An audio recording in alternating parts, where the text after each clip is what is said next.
Assalamualaikum warahmatullahi wabarakatuh. Perkenalkan, kami dari kelompok 3. Pada kesempatan kali ini, kami akan memaparkan hasil laporan Project Based Learning terkait dengan kajian kritis teori agensi dalam pengaruh good corporate governance terhadap manajemen laba. Kelompok kami terdiri dari 3 anggota. Yang pertama ada Evita Sismantia dengan NPM 1911031050, Amalia Hoirunisa 1911031054, dan Muhammad Dafa Subing dengan 1951031002. Berikutnya kami akan masuk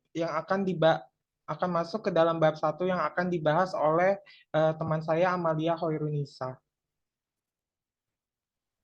Baik, yang selanjutnya akan saya lanjutkan yaitu tentang fenomena serta motivasi kami melakukan project based learning ini, di mana terdapat fenomena perusahaan memanfaatkan laporan keuangan sebagai salah satu bentuk alat komunikasi entitas mengenai data keuangan atau aktivitas operasional entitas kepada para pengguna informasi keuangan, di mana pengguna laporan keuangan tersebut berfokus pada informasi laba karena dapat mengetahui kemampuan dan mengukur kinerja keuangan perusahaan, di mana informasi laba dapat menjadi target rekayasa melalui tindakan oportunis pihak manajemen untuk memenuhi tujuannya sendiri, sehingga dapat menimbulkan kerugian bagi pihak prinsipal, di mana tindakan yang mementingkan kepentingan sendiri itu dilakukan dengan cara menggunakan kebijakan akuntansi tertentu, yaitu seperti dengan cara memainkan laba melalui kelebihan saji aktiva atau pendapatan dan kekurangan saji aktiva atau pendapatan,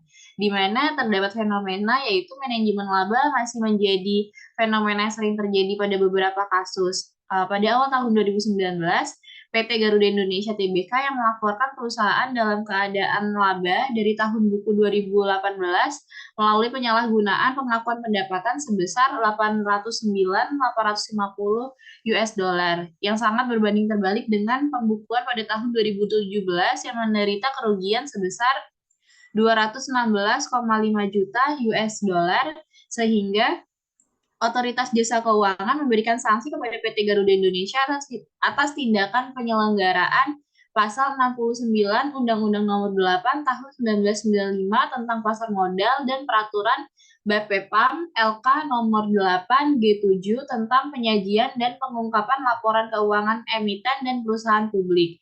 Dilansir dari okezone.com 2019, di mana konsep manajemen laba dapat dijelaskan dengan teori keagenan sehingga dapat mendorong terjadinya asimetris informasi, yaitu karena pemilik mempunyai sedikit informasi dalam perusahaan dan tidak selalu dapat memonitor manajer, yang sedangkan manajer bertindak sesuai keinginannya dengan tindakan memaksimumkan kesejahteraan pemilik. Maka dari itu, kelompok kami akan membahas kajian kritis teori agensi dalam pengaruh good corporate governance terhadap manajemen laba. Rumusan masalah yang kami ambil yaitu yang pertama, bagaimana kepemilikan manajerial mempengaruhi manajemen laba. Yang kedua, bagaimana kepemilikan institusional mempengaruhi manajemen laba. Yang ketiga, bagaimana Dewan Komisaris Independen mempengaruhi manajemen laba. Dan yang keempat yaitu bagaimana komite audit mempengaruhi manajemen laba, di mana keempat variabel tersebut merupakan proksi dari good corporate governance yang akan memiliki hubungan dengan teori agensi.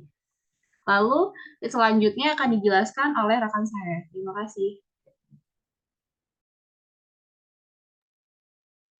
Selanjutnya presentasi akan saya lanjutkan terkait dengan perkembangan teori. Yang pertama, itu konsep dari teori agensi. Hukum teori keagenan itu membicarakan hal-hal yang berhubungan dengan antara hubungan direksi dan perusahaan secara hukum. Teori ini dikembangkan oleh Jensen dan McCling pada tahun 1976. Teori ini menjelaskan bahwa hubungan keagenan itu muncul ketika terdapat kontrak antara satu pihak atau prinsipal yang mengikat pihak lainnya atau agen untuk melakukan jasa demi kepentingan prinsipal. kontrak tersebut itu membuat para prinsipal mendelegasikan beberapa wewenang yang digunakan untuk membuat keputusan kepada agen. Next. Lalu selanjutnya itu terkait dengan asumsi teori keagenan. Menurut Eisenhardt pada tahun 1989, teori keagenan ini dilandasi oleh 3 buah asumsi. Yang pertama itu ada asumsi tentang sifat manusia. Asumsi tentang sifat manusia itu menekankan bahwa manusia memiliki sifat untuk mementingkan dirinya sendiri atau self-interest yang memiliki keterbatasan rasionalitas dan tidak menyukai resiko. Lalu yang kedua itu adalah asumsi tentang keorganisasian. Asumsi keorganisasian adalah adanya konflik antar anggota organisasi, efisiensi sebagai kriteria produktivitas, dan adanya asymmetric information antara prinsipal dan agen. Lalu ada asumsi tentang informasi. Ini tuh menjelaskan bahwa informasi itu dipandang sebagai barang komoditi yang bisa diperjualbelikan. Next. Selanjutnya ada tentang konflik atau masalah keagenan. Yang pertama itu masalah keagenan antara manajer dan pemegang saham atau masalah keagenan tipe 1. Slaver dan Fishney pada tahun 1997 itu menjelaskan bahwa manajer mengendalikan perusahaan sehingga hubungan keagenan itu mengakibatkan dua permasalahan. Yang pertama terjadinya informasi asimetris atau asymmetric information, di mana manajemen itu secara umum memiliki lebih banyak informasi mengenai posisi keuangan yang sebenarnya dan posisi operasi entitas dari pemilik. Lalu yang kedua itu terjadinya konflik kepentingan akibat dari ketidaksamaan tujuan, di mana manajemen itu tidak selalu bertindak sesuai dengan kepentingan pemilik. Masalah keagenan tipe 1 ini, manajer cenderung melakukan ekspropriasi dalam bentuk aset mislocation. Lalu yang kedua itu ada masalah keagenan yang juga terjadi dalam hubungan keagenan antara pemegang saham pengendali dengan pemegang saham non-pengendali. Pemegang saham pengendali itu memiliki insentif yang kuat untuk mengawasi manajer agar menjalankan perusahaan sesuai dengan kepentingan terbaik pemegang saham pengendali. Namun dapat merugikan kepentingan pemegang saham non-pengendali karena pemegang saham pengendali itu berperan langsung dan mengelola langsung perusahaan, sehingga pemegang saham pengendali itu memiliki alasan yang kuat untuk bertindak tidak untuk kepentingan pemegang saham non pengendali dengan misalnya melakukan ekspropriasi dalam bentuk aset redistribution, di mana aset perusahaan itu hanya didistribusikan kepada pemegang saham pengendali dan tidak didistribusikan kepada pemegang saham non pengendali. Lalu yang ketiga itu ada masalah keagenan antara kreditur dan manajer.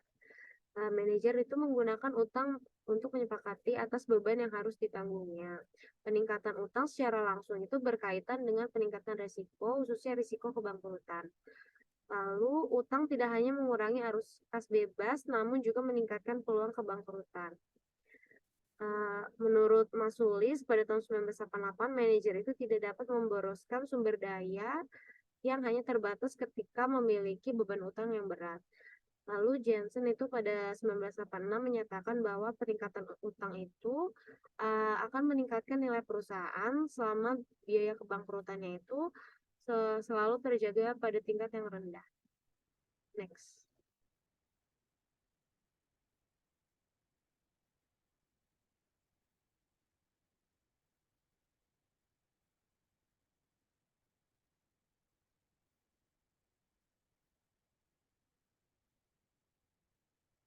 Next nih.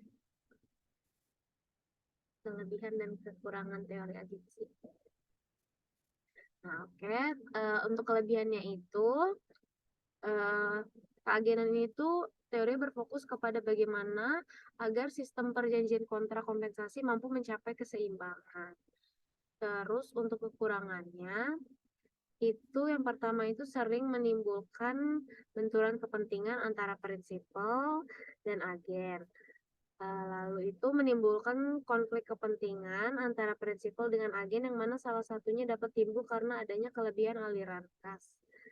Dan yang terakhir itu agen yang lebih memahami perusahaan sehingga menimbulkan kesenjangan informasi yang menyebabkan pihak prinsipal itu tidak mampu untuk menentukan apakah usaha yang dilakukan agen itu udah maksimal dan efisien atau belum.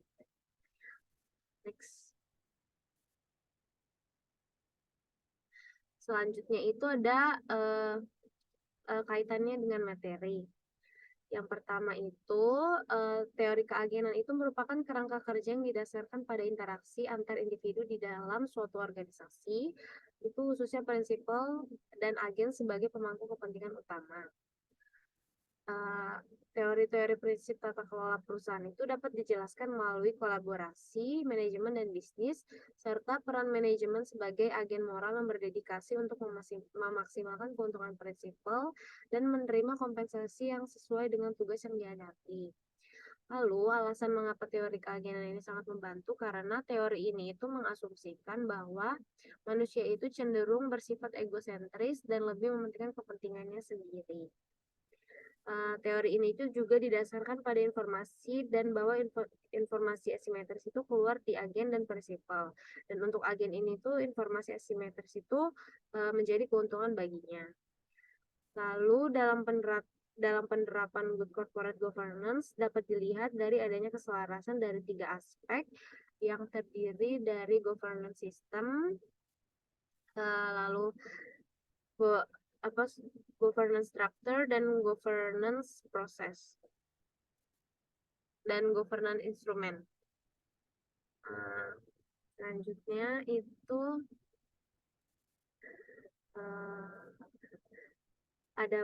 adapun komponen struktur dari good corporate governance ini terdiri dari yang pertama kepemilikan manajerial, lalu ada kepemilikan institusional, dan lalu Dewan Komisaris Independen dan Komite Audit.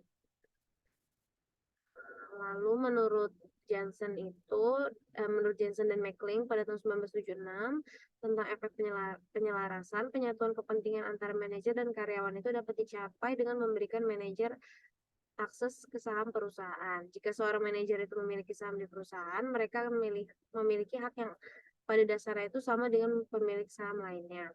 Perusahaan dengan praktik manajemen yang baik itu akan menunjukkan bahwa penggunaan saham untuk tujuan bisnis memiliki pengaruh yang besar dalam pengawasan perusahaan dan akan meningkatkan kontrol terhadap manajemen laba perusahaan.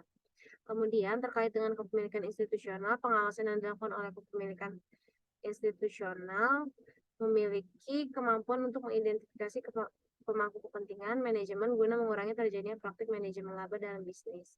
Lalu untuk hubungan komisaris independen itu, komisaris independen memiliki tanggung jawab atas pengawasan kualitas informasi yang terkandung dalam laporan keuangan. Dengan ini menunjukkan bahwa sangat penting bagi dunia usaha untuk meningkatkan pengawasan efektif dan jumlah komisaris independen yang dapat meminimalisir praktik manajemen laba. Namun terdapat keterkaitan antara komite audit dengan manajemen laba yang menyatakan bahwa komite audit itu memperhatikan kualitas audit yang tidak berdampak negatif terhadap hasil audit. Dalam menjalankan tugasnya, komite audit itu akan bekerja dengan tekun dan teliti sesuai dengan prosedur yang berlaku untuk mencegah pengelola melakukan praktik pengelolaan manajemen. Lalu untuk meminimalkan konflik yang timbul sebagai akibat dari upaya manajemen yang tidak memadai untuk meningkatkan kesejahteraan itu sendiri, komite audit itu menjalankan fungsi yang sangat penting dan lebih independen dalam menilai kredibilitas proses penyusunan laporan keuangan yang dilakukan melalui pengawasan perusahaan sehingga potensi konflik yang timbul akibatnya itu kurang minat manajemen untuk meningkatkan kesejahteraan itu sendiri, itu hal-hal tersebut itu dapat diminimalisir. Sekian presentasi dari saya, akan dilanjutkan oleh rekan saya.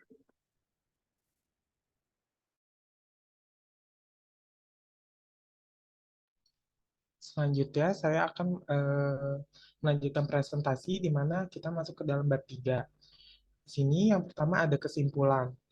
Dalam teori keagenan, di mana mengimplikasikan terdapat asimetris informasi antara manajer sebagai pihak agen dan pemilik sebagai pihak prinsipal. Manajemen sebagai agen secara moral bertanggung jawab untuk mengoptimalkan keuntungan para pemilik prinsipal dan sebagai imbalan akan memperoleh kompensasi sesuai dengan kontrak. Fenomena yang berhubungan dengan teori keagenan yang mengacu kepada good corporate governance terhadap manajemen laba memberikan kesimpulan di mana teori keagenan merujuk keterkaitan manajer yang memiliki saham di perusahaan. Manajer akan memiliki kepentingan yang cenderung sama dengan pemegang saham lainnya sehingga dapat menjadikan perusahaan akan berhati-hati dalam pengambilan keputusan dan cenderung meningkatkan kinerja agar dapat meningkatkan dividen bagi para pemegang saham perusahaan, yang dimana hal tersebut mampu menurunkan tindakan manajemen laba. Teori keagenan ini disimpulkan dalam Good Corporate Governance melingkup pada kepemilikan manajerial, kepemilikan institusional, dewan komisaris, dan komite audit akan mendorong peningkatan pengawasan yang lebih optimal atas tindakan manajemen, sehingga apabila institusional merasa tidak puas atas kinerja manajerial, maka mereka akan tidak akan puas atas kinerja manajerial melikuidasi sahamnya. Walaupun Dewan Komisaris tidak berpengaruh terhadap manajemen laba, namun perusahaan diharapkan dapat melakukan pemilihan komisaris independen sesuai dengan peraturan, sehingga akan meningkatkan kinerja komisaris dalam perusahaan, terutama dalam mengawasi opportunistic management. Teori agensi ini, perusahaan diharapkan dapat bekerja sebaik-baiknya sesuai prosedur yang berlaku dengan menitik beratkan penerapan good corporate governance seperti mengawasi laporan keuangan, mengawasi audit eksternal, dan menganalisis secara mendalam pengolahan yang dilakukan oleh manajemen perusahaan yang nantinya laporan keuangan dapat digunakan bagi para pemegang keuangan. Next. Berikutnya ada rekomendasi. Pemahaman teori agensi salah satu dalam good corporate governance terhadap manajemen laba, yang dimana good corporate governance ini memang memiliki kaitan terhadap teori agensi ini, membuat para investor yakin bahwa manajer akan memberikan keuntungan bagi mereka dan percaya bahwa manajer tidak akan menggelapkan atau menginvestasikan ke dalam proyek-proyek yang tidak menguntungkan berkaitan dengan modal yang telah ditanamkan oleh investor. Akan tetapi, tindakan itu tidak dipungkiri munculnya faktor perbedaan kepentingan dari masing-masing pihak yang cenderung terjadi karena keunggulan informasi yang dimiliki agensi yang terdapat pada teori agensi. Namun, informasi yang dimiliki agensi menghindari hal tersebut, perusahaan dapat mendorong motivasi para manajer dan pemegang saham perusahaan dengan melakukan penilaian terhadap kinerja manajer dibuat dengan kontrak yang jelas, sehingga motivasi agen bekerja dengan kepentingan terbaik, prinsipal memberikan pilihan, rencana insentif jangka pendek dan jangka panjang, agen diberikan keleluasaan dan keterbatasan menguntungkan kepentingan para pemegang saham. Yang kedua, penyusunan standar yang jelas mengenai siapa saja yang pantas menjadi apa baik untuk jabatan fungsional maupun struktural untuk posisi tertentu yang dianggap strategis dan kritis. Hal ini harus diiringi dengan sosialisasi dan implementasi. Lalu yang ketiga, adanya tahap kompetensi dan kemampuan untuk mencapai suatu jabatan dengan adil dan terbuka. Siapapun yang telah memenuhi syarat mempunyai arti, walaupun pejabat lain di atasnya tidak berkenan dengan orang tersebut, tetapi karena ia yang terbaik maka tidak ada logis untuk menolaknya ataupun pemilihan orang lain. Disinilah peran profesionalisme dikedepankan. Dengan adanya teori agensi ini, merekomendasikan diharapkan suatu perusahaan dapat memenuhi kebutuhan yang di luar kompetensi perusahaan melalui pihak yang memiliki kompetensi untuk memenuhi kebutuhan perusahaan tersebut. Pihak yang bekerja sama dengan perusahaan akan memperoleh keuntungan dalam bentuk materi maupun non-materi dari kerjasama perusahaan tersebut. Sekian dari kelompok kami.